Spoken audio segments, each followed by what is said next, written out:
welcome you all to this fourth clinical meeting we are having on Zoom at the Ideal Fertility Center, Jabalpur.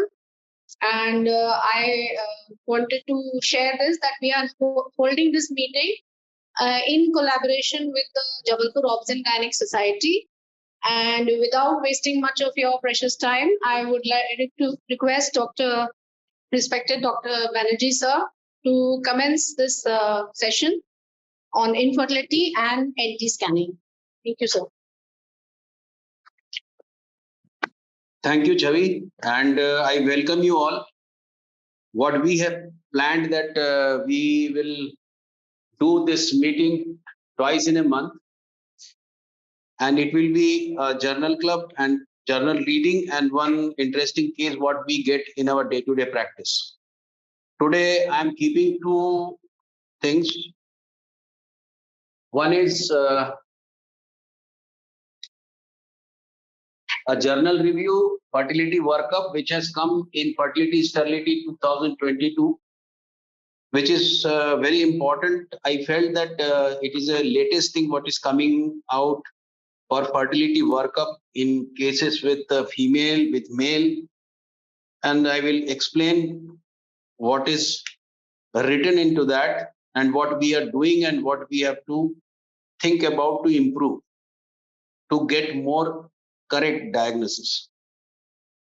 The second thing which I put, it is not regarding full anti-scan or first trimester scan. It is a case discussion which came to me for first trimester scan along with anti, and I found something, and I will put its sono embryology along with that. So we might be going to our first year basics for embryology, anatomy, and you can go up to some biochemistry and organic chemistry. But the thing is, what I'm going to put now is fertility workup, the time they are changing. So I have taken this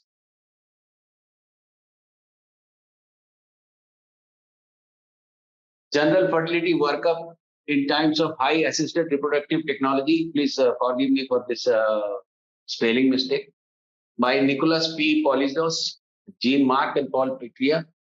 Fertility Sterility Journal, Volume 118, number 1, July 22. And I have taken from page 8 to 16. There is a full review of all cases, all how to approach. But I am putting this thing, and second list is case discussion.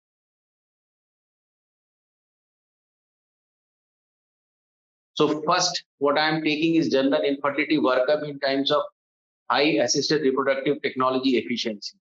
What has been given in this review is that has been given in this review is, as we were doing IVF previously, now the IVF practice has gone with good success rate, and frozen embryo transfer is nowadays a phenomenon and a rule in some clinics. So what should be the way we should approach to this? So this talk is only for female. There are general workup for female. There is a review article on uterine and tubal assessment. I am not going into that detail. How to diagnose endometriosis in cases with infertility, how you approach. Laparoscopy is not nowadays very much required. It has called that diagnostic laparoscopy routinely performed in yesteryears, are rarely performed today. So this is modern day ART, assisted reproductive technology. The review article also came with male infertility workup. What is new? What is the new WHO criteria for semen analysis? should we do DNA fragmentation or not? Should we do karyotype? And workup for same-sex couple and single parents. So I'm putting this paper out because I am only focusing on general workup for female in this article by Polizos et al.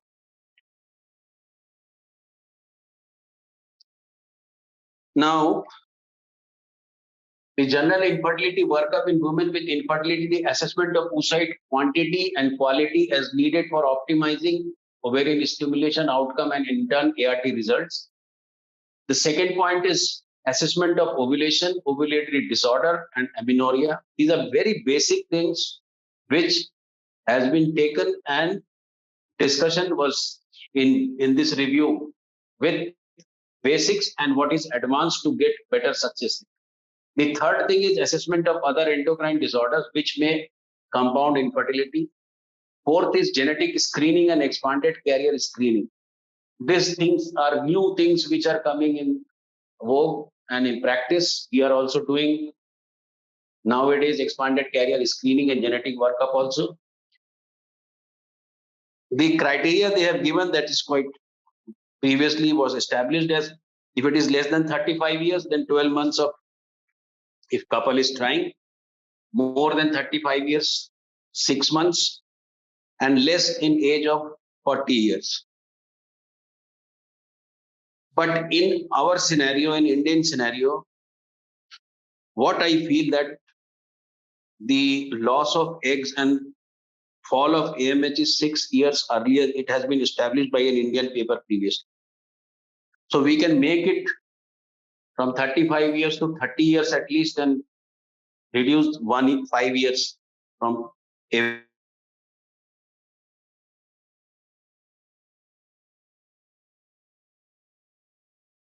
every point. Assess the lot of biomarkers, clinical biomarkers, hormonal biomarkers, vitamins, and they have covered that 25 hydroxy vitamin D, that is simple vitamin D3, functional biomarkers, antral follicle count, and now genetic biomarkers, that is FMR1, that is Fragile X mental retardation 1 gene, gonadotropin and gonadotropin receptor genes. These are nowadays being discussed and being done to how to get good oocyte and good quality oocyte and with a good quantity.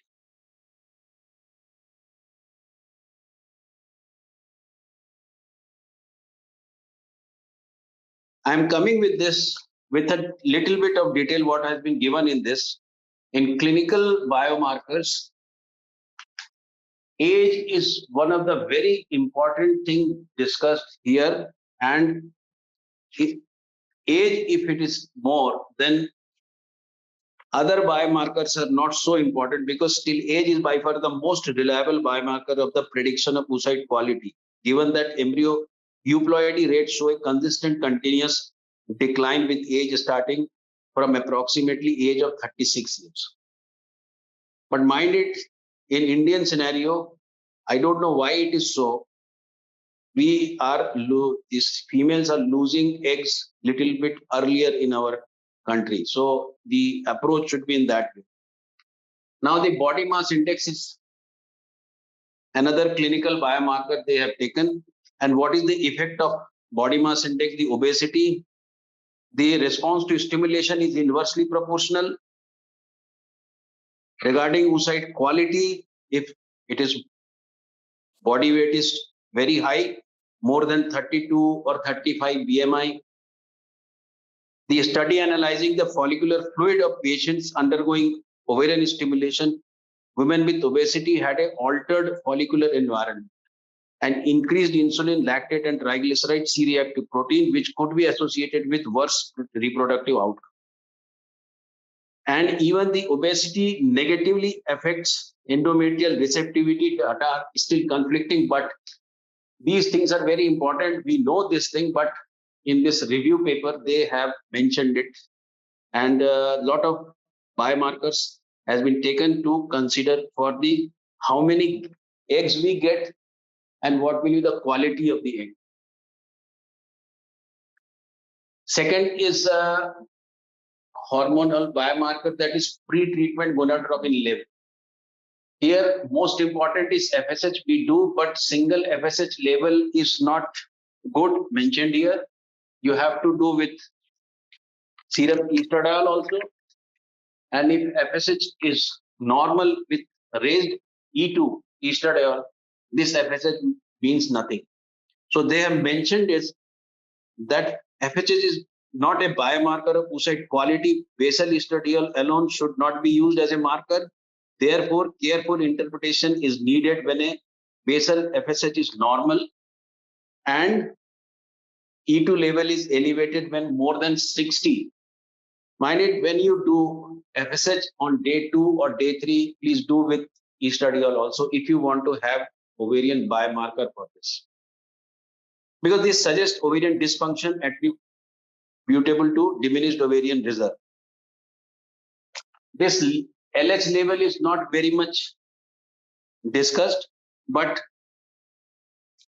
basal LH level raised denotes some abnormal hormonal milieu. We will discuss it later on. Now comes the most important we use, that is anti-Malarian hormone.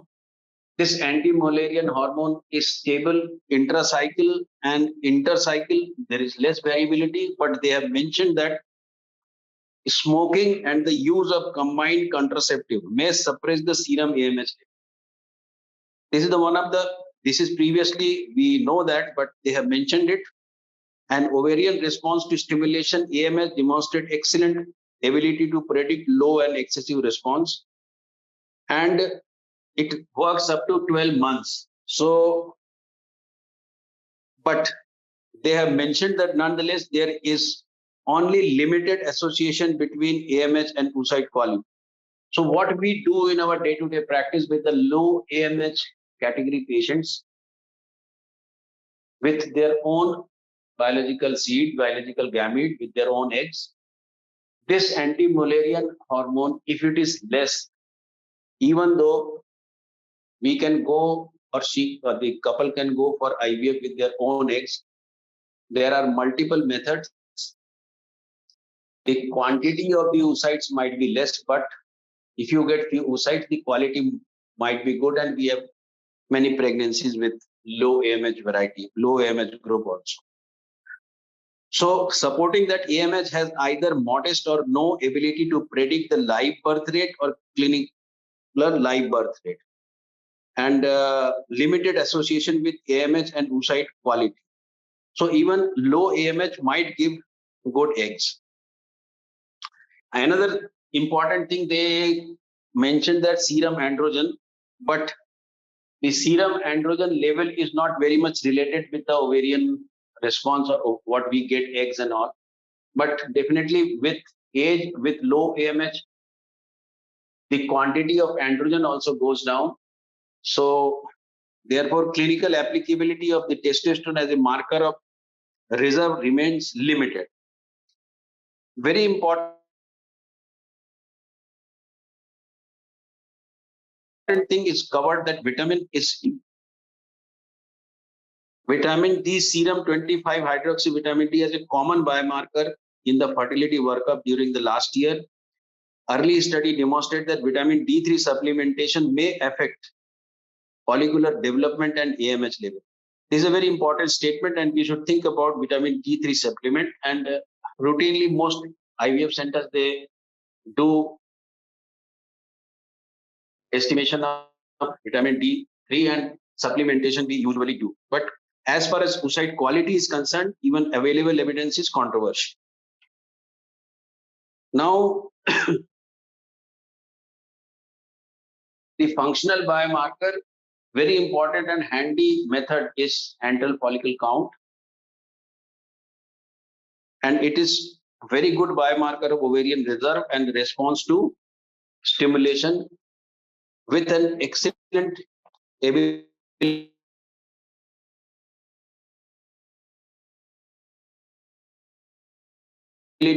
to predict low and excessive cycle variability. But we need a good ultrasound and good method of counting. Regarding oocyte quality and clinical outcome, AFC is a weak biomarker, cannot predict with adequate certainty with pregnancy outcome. if you compare with this AMH, so with antral follicle count, in my previous journal club, we have compared this thing. The AMH gives a better prediction of how the patient will, this lady will respond with our stimulation. Now, if you come to the genetic biomarker, very important reference has been given to why there is diminished ovarian reserve and assessment of ovarian reserve. If they have less in AMH or AFC in prematurely, then fragile X mental retardation gene, FMR1 gene, is located in X chromosome. They have made it that it is justifiable to do this test. Why? Because this FMR gene is present on X chromosome. Now, fragile X mental retardation gene is a gene where it helps in a lot of RNA binding protein. I'm not going into that detail. But when the gene is active in making protein, that is FMR protein,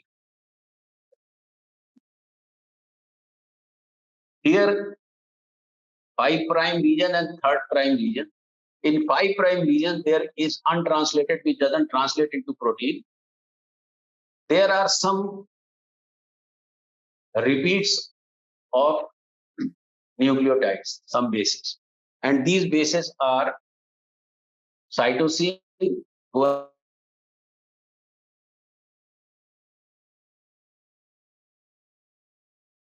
and guanine. Why I am telling them, and at some time it has been shown that it is essential. This has, a normal person has 5 times to 44 times repeat of this CGG. When it crosses 45, so 55 to 200 is pre-mutation and more than 200 is mutation. What is this? When this happens, there are very strong chance of mental retardation, especially in boys. This is one of the commonest genetic cause of mental retardation in population. That means if this lady is having between 55 to 200 repeats and she delivers a boy and this increases in next generation, there might be this chance, or this might be the reason of poor ovarian response in ovarian stimulation. So one prediction has been given that this might be the reason, and we can make it as an investigation. Other gonadotropin and gonadotropin receptor genes they have mentioned, but they are not very much evidence-based still. And FSH receptor, FSH receptor, polytropin subunit beta, and LH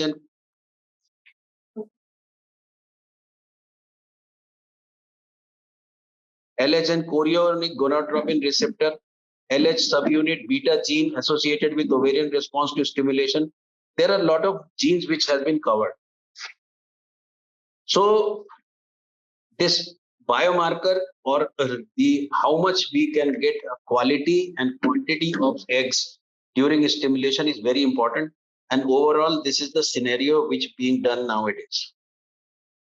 Now, second point has been covered as the assessment of ovulation and ovulatory disorder and amenorrhea. This is very vast topic, and ovulation we usually have identified with hormonal markers, and ultrasound evaluation appear to be the gold standard of assessing ovulation.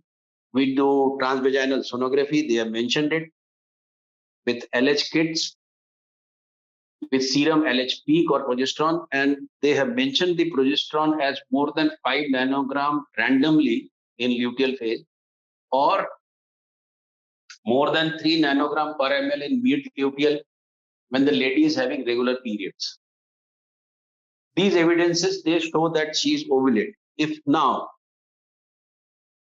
there is a problem of ovulatory disorder, here the things which is very important for practicing gynecologist, and I'm going little bit to the basics and detail. What have been mentioned in ovulatory disorder is that assessment of ovulatory disorder and amenorrhea should include hormonal testing, FSH, LH, E2, progesterone to determine the origin of disorder. Now, what happens when we do our day-to-day practice? We get two types of female patient. One is having regular periods,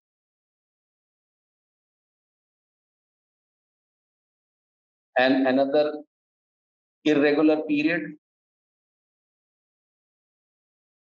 In irregular, there might be no periods, so primary amenorrhea. There was period, now stopped, secondary amenorrhea.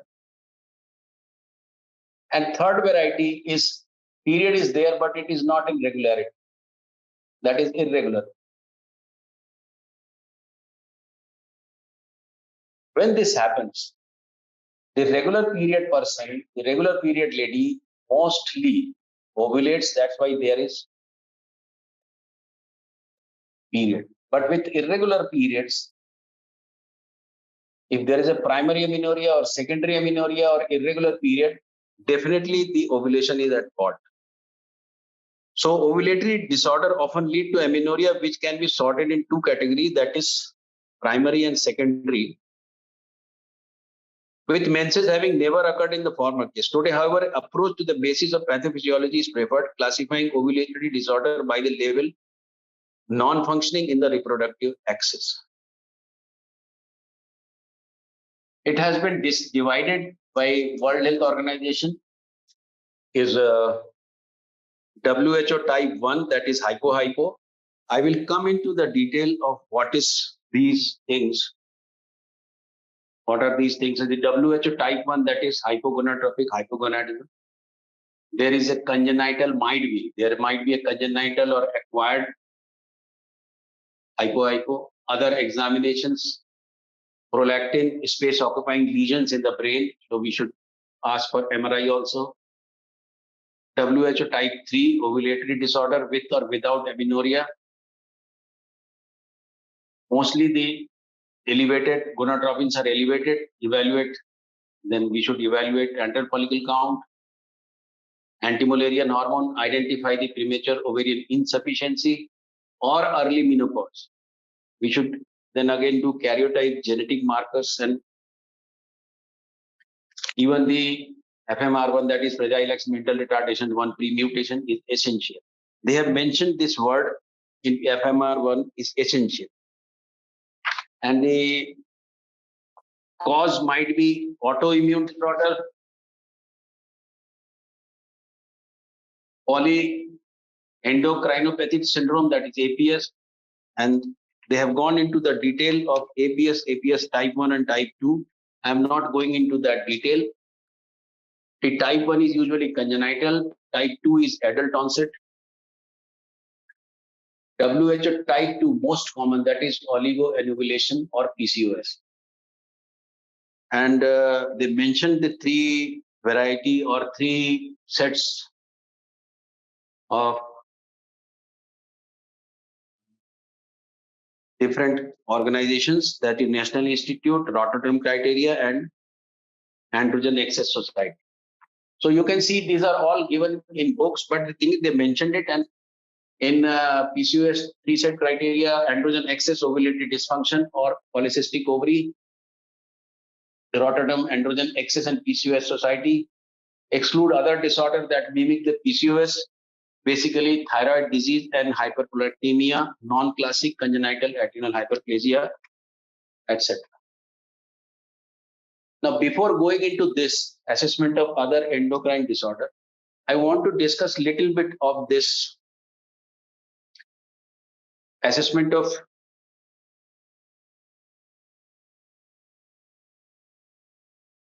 ovulatory disorder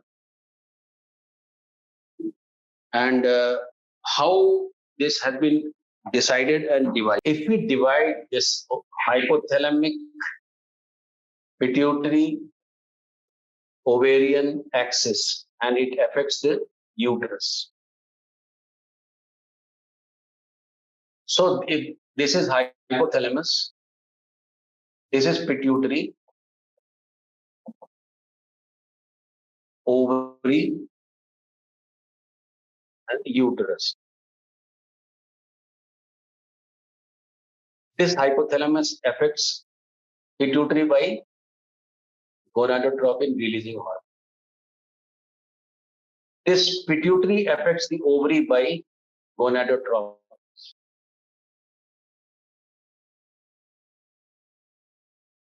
And this ovary affects the uterus by estrogen plus progesterone. This is the basic thing with negative feedbacks, loop here, loop there. This is the regular feature what is happening in this female's hypothalamic pituitary ovarian axis. Now, what happens with ovary? What happens with pituitary? How pituitary works on ovary, and how WHO divided 1, 2, and 3 ovulatory disorder. That means there must be some problem. So there is no ovulation regularly. How this happens? So we have to understand this thing, and we have to go. I'm going a little bit to the basics of this system. If you take the ovary, and if you cut this ovary here, then this cut section will look like this.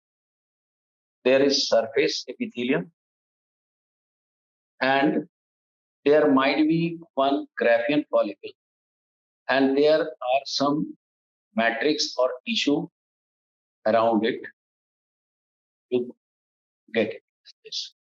So this is a Graafian follicle. This is theca. This is surface epithelium. And in Graafian follicle, there are eggs. There is one egg and multiple other cells. Those cells are granulosa cells. This is the basic thing, which is anatomy of the ovary. Now, if we cut this section, I'm not taking this egg, but few granulosa cell and theca cell. So what will be visible to us is that there is a lining over like this, and outside this lining there are few cells. Inside the lining there are some cells which are granulosa cells, and this is a basement membrane or limiting membrane. So these cells are basically theca cells. These cells are granulosa. Now, from pituitary, under the effect of hypothalamus, this LH comes here, makes some hormone. I will tell how it makes. Then these hormones are percolated through this membrane into the granulosa cell. Mostly these hormones are of male variety.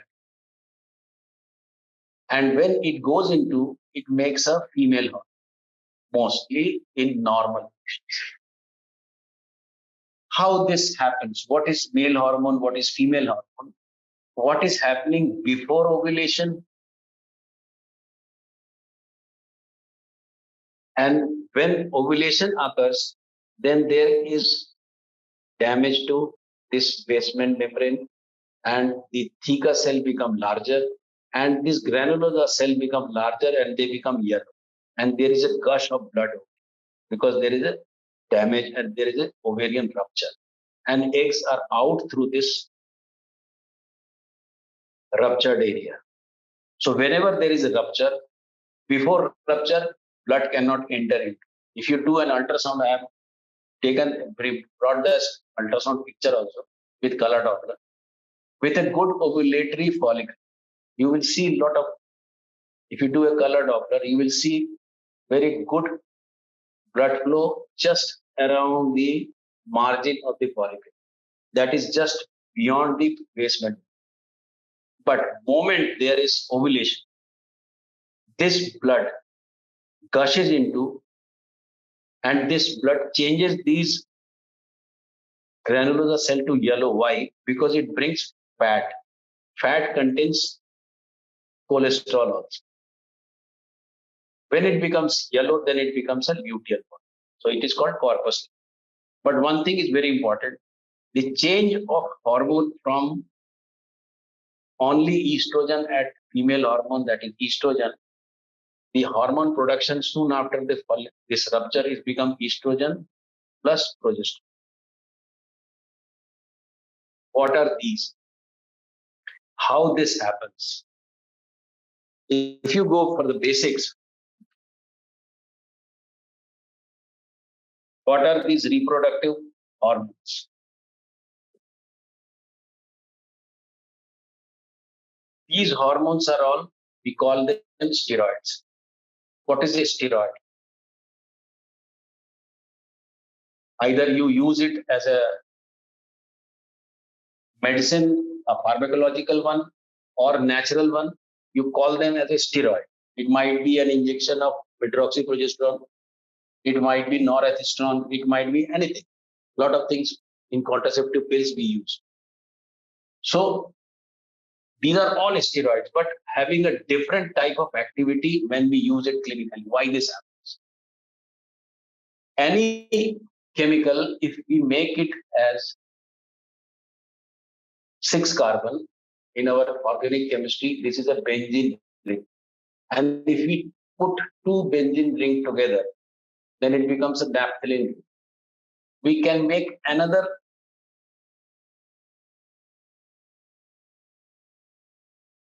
ring, then it becomes a phenanthrene ring.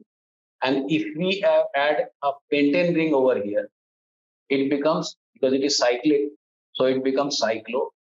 Because there is a pentane, so it is pentano. Because this type of arrangement is called phenanthrene, so cyclopentano, phenanthrene,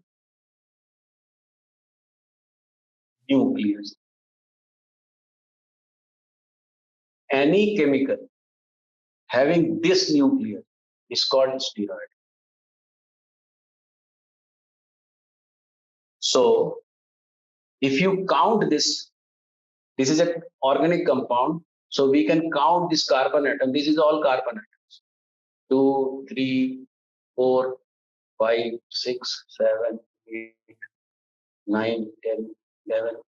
And if you count them, if there are total C carbon atom 27, this 27 with phenanthrene nucleus cyclopentano is called cholesterol.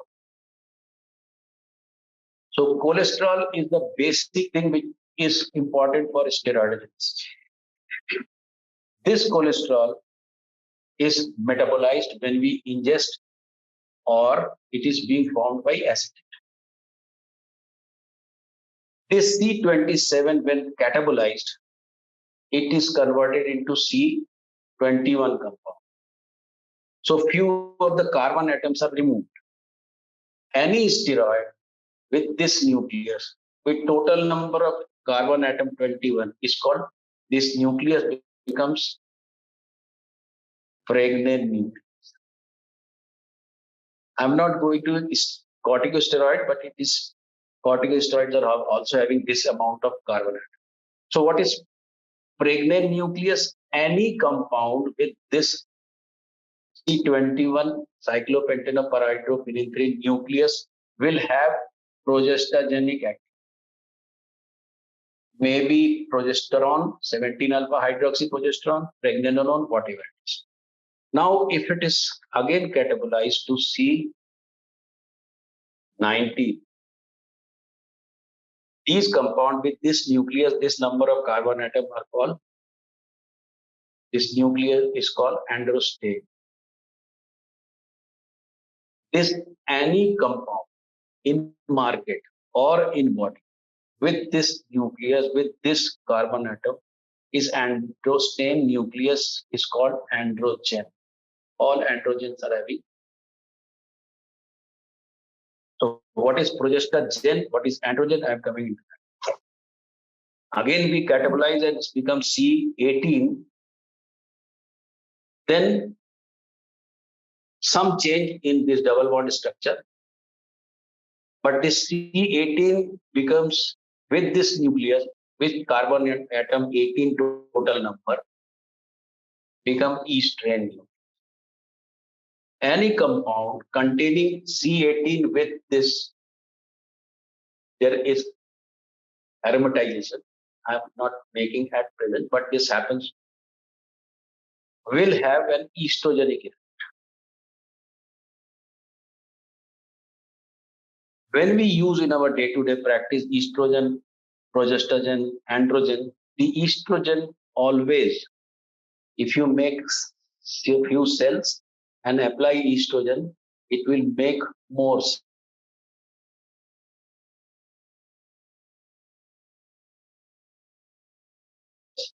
So it makes, so ek ka do ka char, it becomes, so it is always used in proliferative. So before ovulation, the egg or the ovary is producing estrogen so that the uterus becomes estrogenic and there is a proliferation. Progestogen, any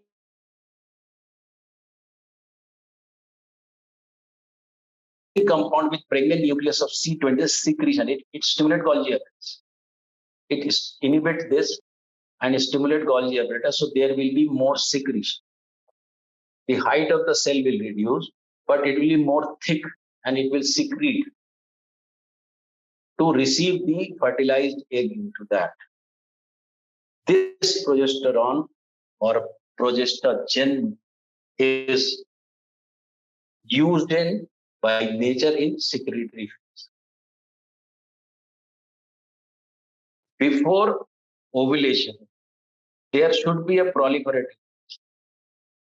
But after ovulation, there has to be, before implantation, the progesterone should be there and there should be a change to secretory phase so that it can accept.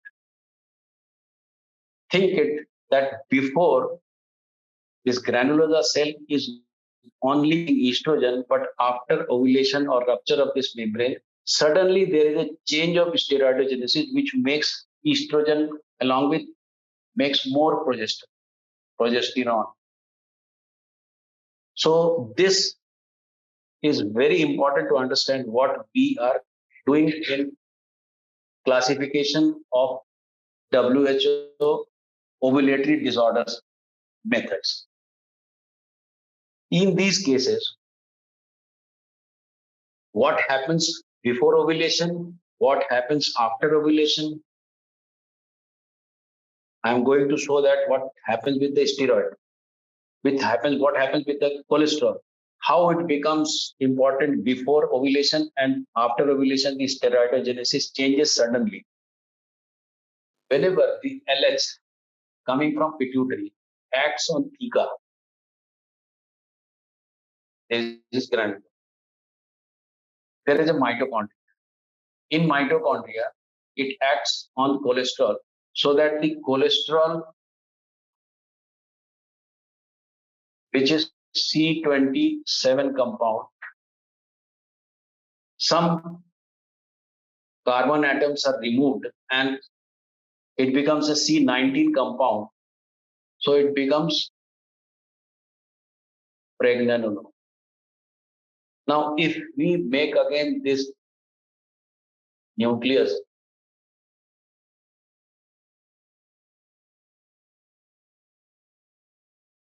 the cyclopentanoperidophenylene nucleus, 1, 2, 4, 5, 6, 7. These are carbon number atoms. You must be using 17 beta estradiol What is 17 is 17th carbon atom. What is beta? This steroid is a flat thing. Any compound which is added above this is called beta.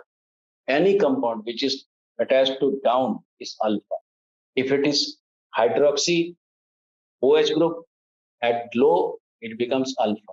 If it is at the 17 carbon atom low, 17 alpha. If it is hydroxyl group, then it becomes 17 alpha hydroxy.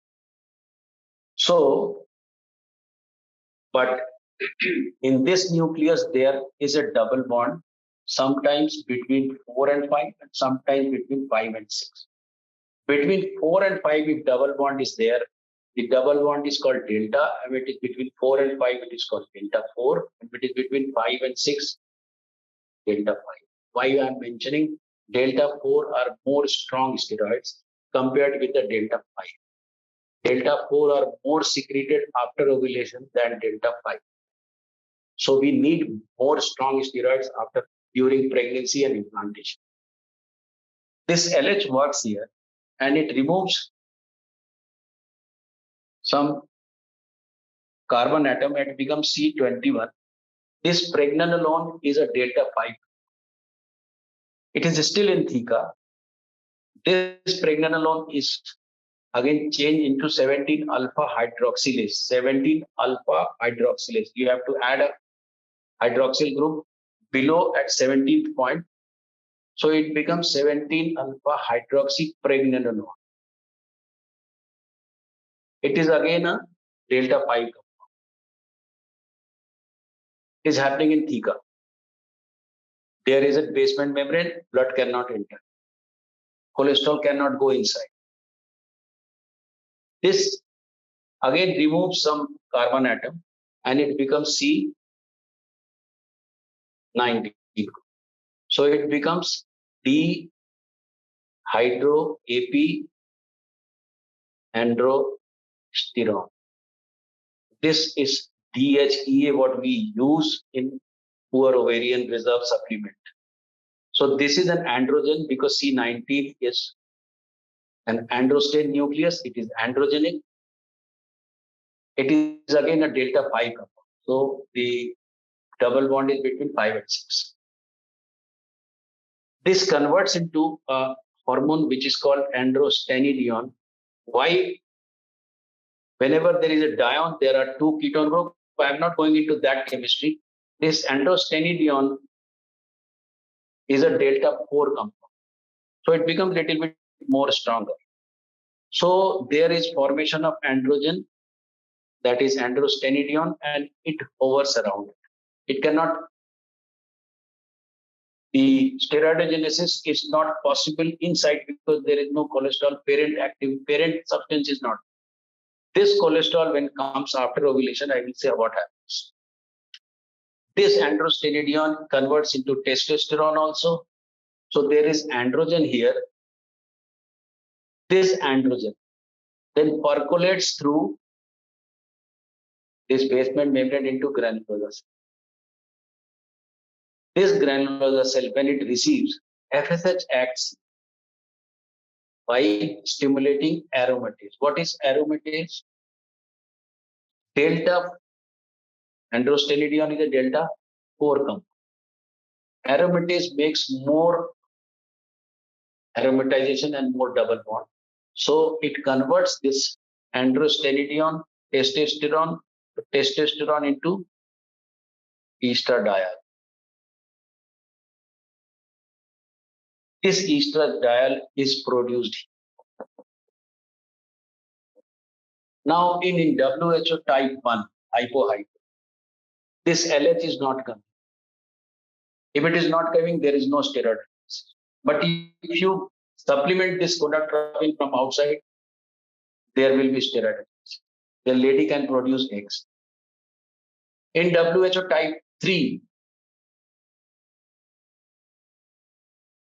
yes, I have. It is, everything is okay, hypothalamus is okay, pituitary is okay, but this factory is broken down or reduced. So there again, there will be no steroidogenesis, there will be no egg. In type 2, if this LH is working here and it is acting with other insulin-like growth factor and whatever it is, this Theta becomes more, then there will be more androgen production. This androgen is mostly testosterone. When this testosterone goes inside, the aromatase enzyme is not capable enough to aromatize the full testosterone. So there will be testosterone.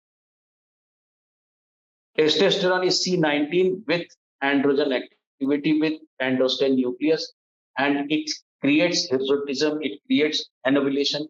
Why? Because with testosterone, egg doesn't grow. Egg only grows with estradiol. Someone, I can't tell the name. Can you please switch on your mic?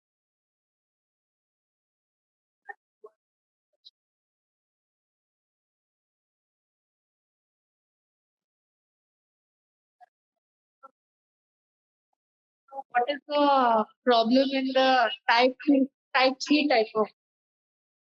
What is the? What is the problem we encounter in WHO type 3? I will definitely, I will come to that. Should I continue? The person who's raised their hand, their username is iPad. I can't tell who that is. If you have a question, you can go ahead and ask, or you can type it in the chat. Meanwhile, we'll move on with the question that was asked. Should I continue? Now, this is happening before ovulation, and if there is more androgen-like substance, then this patient with more Theta cells, what you are asking, becomes producing more testosterone, and this testosterone will come in circulation and will create male sort type of hair growth, body weight, and because the testosterone is there in higher amount, eggs will not grow, neither ovulation will take place, and this position leads to multiple small follicles in the ovary which do not ovulate, and this ovary is called polycystic ovary. This is type 2, where the most problem happens. Now,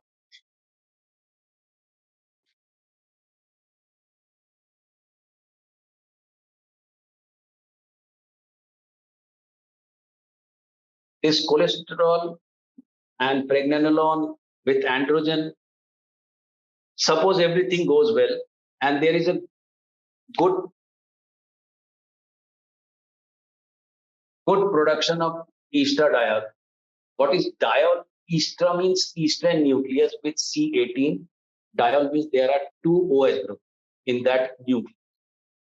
This is the basic nomenclature which is being done. And there is rise in estradiol in body, and up to certain limit, it negatively feedbacks the pituitary, but after certain limit, when it reaches 250 picogram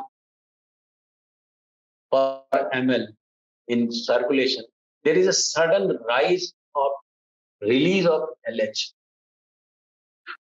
which creates damage over it in this basement, so that the egg which is present can come out.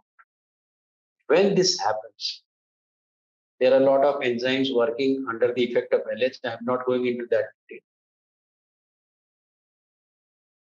In ultrasound, you can see blood is moving around this membrane. This blood gushes. The moment this blood gushes into, the cholesterol, the parent material also comes. This granular cell was waiting for parent compound to come to start its own steroidogenesis, because it is also capable of doing steroid. But because blood is not there and parent compound is not there, so it is working on whatever is being produced by Theta and percolated. Moment there is a rupture, there is a blood flow, and there is sudden change from delta 5 to delta 4 pathway, which are more stronger. So this pregnenolone converts into progesterone. This progesterone converts into 17 alpha hydroxyprogesterone, and this 17 alpha hydroxyprogesterone again converts into androstenedione and testosterone, and ultimately they make estradiol plus, very important thing, progesterone, which is not happening before ovulation. That is the reason why pre-ovulatory progesterone is not released naturally. But if it is released during IVF or during ovulation induction, there will be change in proliferative to secretory phase, and there will be change in implantation window. So we have to be very careful when doing this artificial LH surge by HCG injection. So in our day-to-day practice, we do LH, E2 and P4.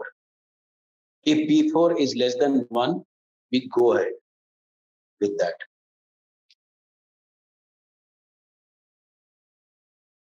This is, if it is happening regularly, the lady will be ovulating every month. If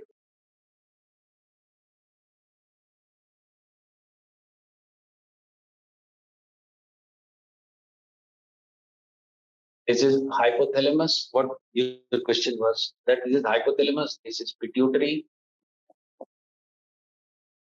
ovary, uterus. This hypothalamus, if it is something happens in brain, some tumor, something happens in pituitary, something which is not functioning well, then there will not be any gonadotrophy. This is called hypogonadotropic, because ovary is not working, so uterus is not working, so gonads are in a withdrawn state, so it is gonadism, so it is hypogonadotropic hypogonadism.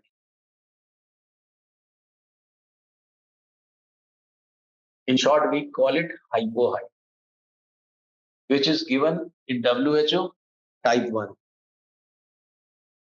Now,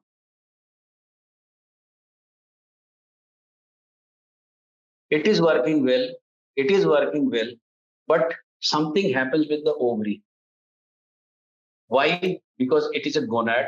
If patient is having only one X chromosome, that is Turner syndrome, then ovarian germ cell will damage. Suppose there is some other problem, genetic problem, lot of things, I am not going into that detail. The ovary is not functioning well because of age, because of FMR1 mutation.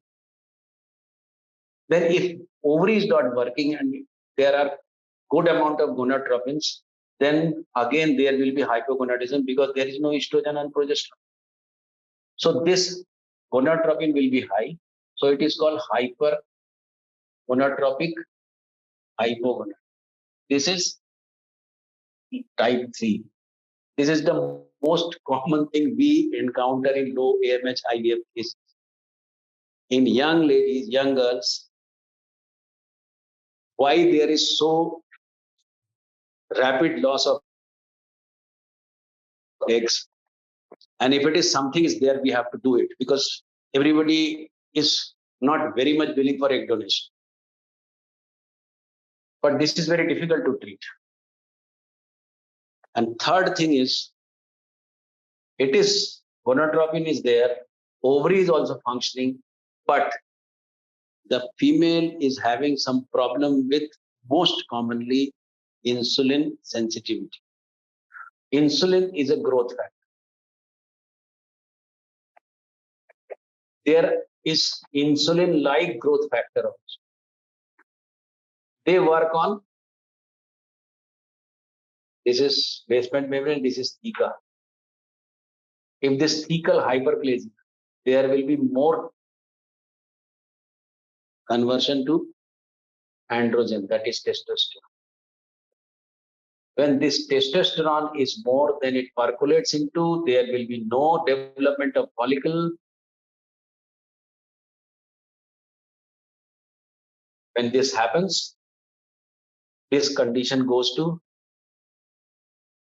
polycystic ovarian disease or syndrome. This is a syndromic thing with hyperandrogenism, high androgen in body, more hirsutism, lot of things. And because there is no release of eggs, there will be oligoovulation and irregular menses. This variety comes in WHO 2. So this is the basic thing which I want to discuss. I think quite clear. Yes, sir. Thank you, sir. Now I'm finishing this topic.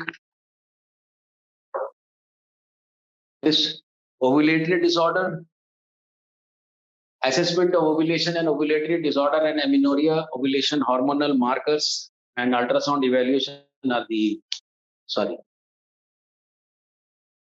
WHO type 2 most common, oligoovulation and PCOS, 3 sets of criteria, androgen excess, ovulatory dysfunction or polycystic ovary.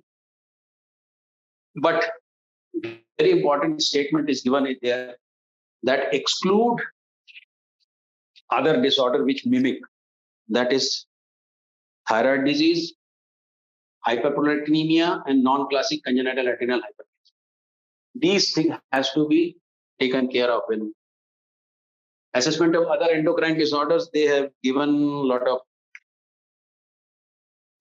most common is broader endocrine assessment, thyroid function, subclinical hypothyroidism during early pregnancy has been associated not only with miscarriage but also with a potentially high risk of preeclampsia and lower birth.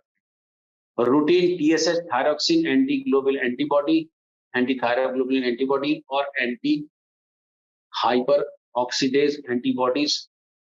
They have mentioned it, but recent studies seriously questions whether treatment is essential only in presence of TPO-AB when no clinical hypothyroidism is demonstrated. But both low and high maternal free thyroxine levels during pregnancy were associated with lower child intelligence quotient and lower gray matter and cortex volume. So the thyroid level has to be maintained very well.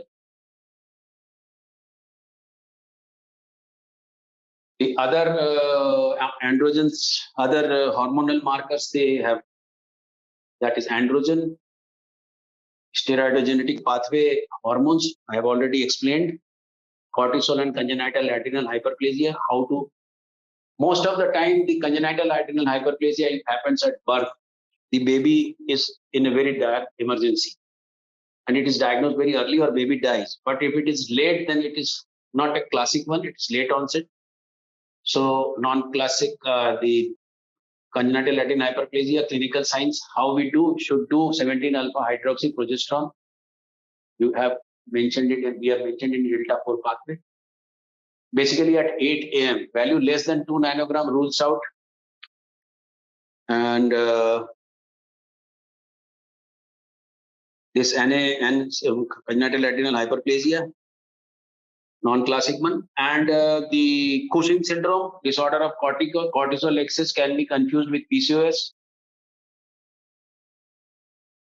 Should we do karyotype and expanded carrier screening patients with infertility? A new thing, but recommended screen for Tay-Sachs disease and hemoglobinopathy. We do with hemoglobinopathy regularly. Concept of genetic workup is changed in 2010. The expanded carrier screening was proposed. 2% to 4% couple are at risk of conceiving a child with an autosomal recessive. Why autosomal recessive? Because autosomal recessive happens to be both the carriers, then only they make disease. Or X-linked genetic disorder, expanded carrier screening detects these parents. Now there is an era now we do pre-implantation genetic test for Mendelian disease, like which can prevent autosomal recessive disorders. And in repeated abortion, I do that also in my clinic. Expanded carrier screening panel for simultaneous detection of multiple recessive disorder and for gamete donors. But things has to be very clear in ECS, expanded carrier, that counseling has to be very good. Otherwise, it becomes sometimes a problem also. Use of these are the American College of OBGYN. They have spinal muscular atrophy. For these, they do carrier screening. And in our country, hemoglobinopathy and Fragile X. But most of the time, it is very easy to do with the, at least go for HB electrophoresis with the high performance liquid chromatography. And but the proper counseling is must.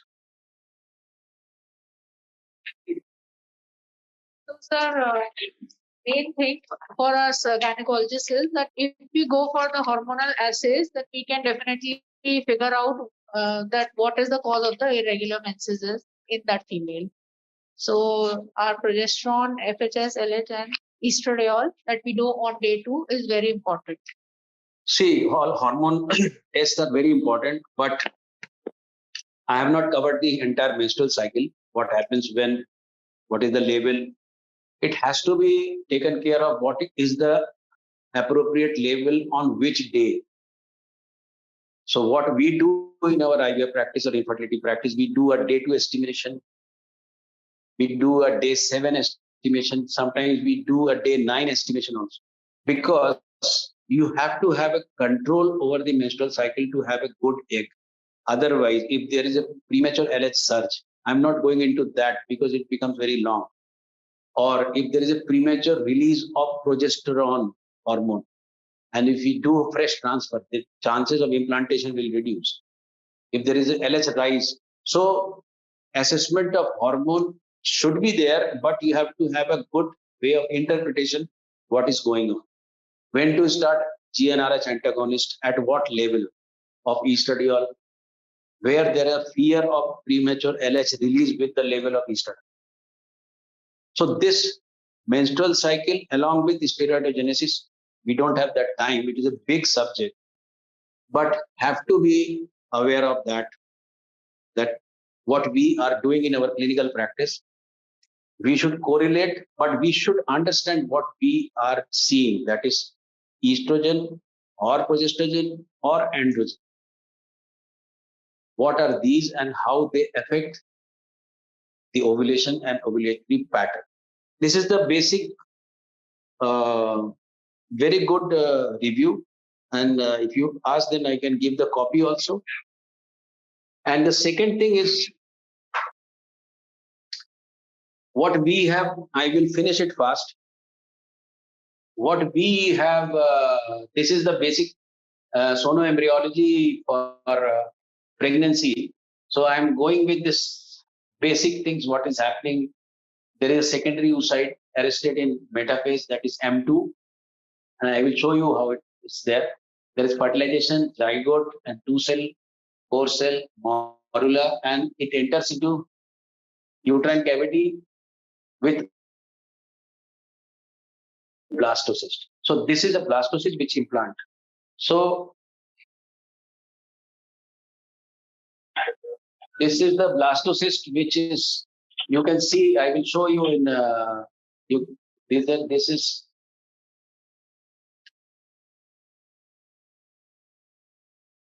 something is coming out.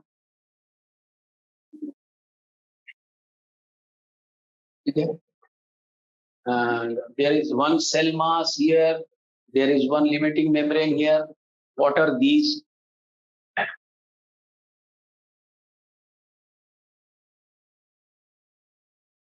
And there is one cell mass which is coming out from the blastocyst. Why I am showing this? Because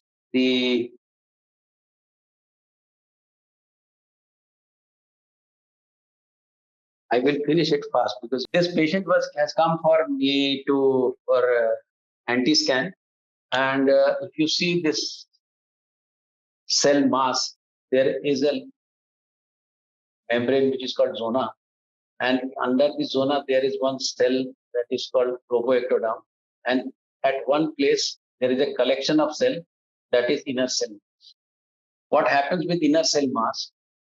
There is formation of a cavity over. So this cavity becomes amniotic cavity. So these few cells are here, some cells are. This is the blastocyst inner cell mass, and this is happening to this inner cell mass. And this one group of cell, and there is another group of cell. This is the basic bilaminar embryonic disc which is happening. And this bilaminar embryonic disc, if you see between trochoectoderm or trophoblast, this is syncytial trophoblast, there is a red tissue which is coming in between. This red tissue is not inside the laminar disc, it is outside the laminar disc, that means outside the embryo. So it is called extra embryonic because it is in between trophoblast and this extra embryonic mesoderm. This extra embryonic mesoderm has some cavities started. This is called extra embryonic coelom. Why I am telling this? I will show you in ultrasound. This bilaminar disc is there, amniotic cavity is there. There is another cavity which is yolk sac, and there is another cavity outside which is extra embryonic coelom. If you see, the red tissue has gone some with this, with trophoblast. This tissue with trophoblast is called chorion. And there is a maternal tissue, and this is extra embryonic coelom, and this part is called chorion. Why important? Because whenever there is a subchorionic hematoma or chorionic activity, this is the thing what we. Next, this disc is changing. I'm not going into that detail, the procaudal plate and all. But this cavity is quite larger than yolk sac and amniotic. So when we do ultrasound in early pregnancy, a cavity outside the line is also visible. That is extra embryonic coelom. This is definitely yolk sac. If you compare with this, you can see there is a lined cavity, which is this one, and there is a large cavity that is. So when we do an ultrasound in early pregnancy, this is the usual picture we get. And with this double layer, there is a third layer which comes later on, that is intraembryonic. So it is an intraembryonic mesoderm. So this epiblast or the superficial layer, superior layer gives the three layer, the epiblast, mesoderm, epiblast becomes ectoderm, it becomes endoderm, and in between there is a mesoderm. Not going into too much detail. Now see, this is my ultrasound picture, and this is IVF twin pregnancy. You can see the embryo, and you can see one line over here, and you can see a cavity. This is extra embryonic coelom. Subchorionic hemorrhage comes here. Again, this is the membrane which is separating yolk sac with extra embryonic coelom. Now, this patient came for anti-scan, and when we do transvaginal sonography for scanning, although it is not a correct CRL, but CRL comes about 33.35 and gestational age is 10 weeks. But what we see, there is edema in the posterior portion, and baby is not having cardiac activity. It is a intrauterine fetal or embryonic death. So this patient is not ready, because sometimes it happens that whatever is coming out, we should do a genetic test or chromosomal test or microarray. But when this happens in anti-scan, this type of thing, the most common cause with generalized anasarca is most common is Turner syndrome or trisomy 18. But we cannot say until unless we do this with. So what I want to say is, while doing anti-scan, while doing first trimester, what we do, why we are doing. for chromosomal aneuploidy. So for chromosomal aneuploidy, when patient comes to me or any gynecologist, there is an age. Age matters. So with age, there is a risk of having Down syndrome or trisomy 13, 18. But most common Down syndrome. But only age doesn't matter. We do biochemical test, that is first trimester double. That is PPAP and pre-beta-C. They are independent and they vary with normal baby and they vary with trisomy 21 baby, trisomy 18 baby. How they vary, I'm not going into this detail in this lecture, but there is multiple of median. So we calculate the risk again. So with age risk, with biochemical risk, now patient comes to me for scanning. Scanning is not only for NT, it is for structural abnormality. That is early target scan. But with target scan, there is an issue of guideline what to be seen in first trimester. And lot of things, if you do with first trimester ultrasound, lot of features will tell you there might be some problem with chromosome in this baby. So there are a lot of features which are visible most of the time. The nuchal thickness, omphalocele, megacystis, holoprosencephaly, these are most common features which are present in aneuploid cases. So my point is, while going anti-scan, this happens. So this gives an idea what is happening inside. Thank you very much for patient listening and joining me. I don't feel that I'm too much late. Thank you, sir. It was a very knowledgeable session, full of knowledge. And I think many of our doubts have cleared after your both the lectures. And any questions if you have, please you can ask or type in the chat box. We have few minutes left. Ishani, are there any questions? Thank you, Yukti Bharat. Thank you, Yukti. So thank you all for joining, and we hope to see you soon in I think 15 days time. We will be doing on fortnightly basis, and we will disclose the next date when we are going with the any topics you want to discuss. You can let us know. You can put this in chat box or Shavi, आपका number भी दे सकते. Yes, yes. So you can share it with me, and thank you. Thanks. A number इसमें लिख देते. You can contact me on this number or any queries or any doubts you have regarding the topics. This is my number.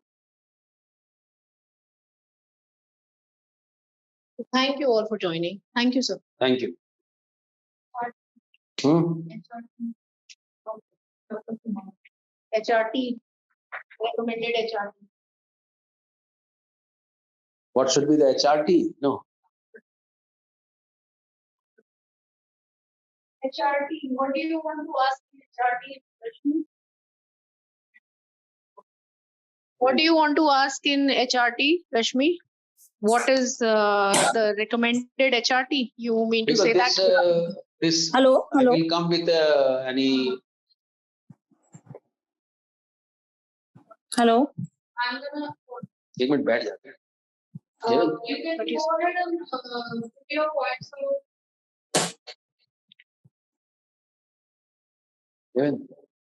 Anyone who has any comments, they can switch on their mics and go ahead with their questions. I am ready to give answer for 15 minutes. No problem. So Dr. Yukti is here with a question, and she wants to ask that what are the stimulation protocols? Is it so? Yes. Good evening, sir. I was saying next classes can be on stimulation protocols, sir. Next, definitely. We will do that, but the thing is, It is such a big topic, and what I do in this forum is using one journal review and one with good case. And with this journal review, if I get one